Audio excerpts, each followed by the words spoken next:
Hai semua, welcome back to my channel Devi Okvirawa.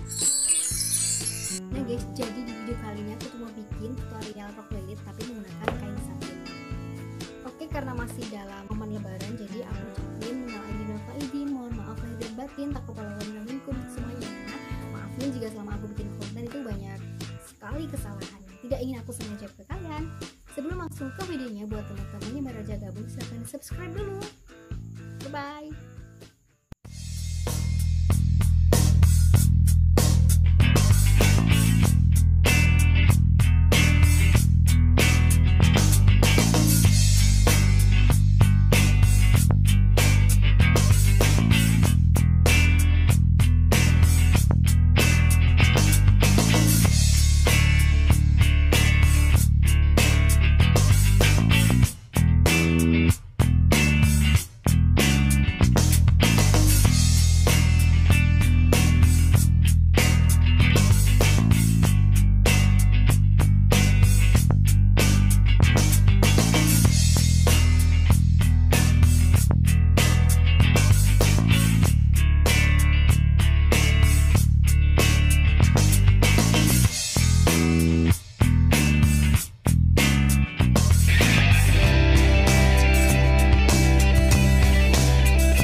Buat teman-teman yang udah setia, stay tune di channel aku. Jangan lupa kasih like, komen, jangan lupa subscribe juga ya. See you next my video, bye bye. Kasih.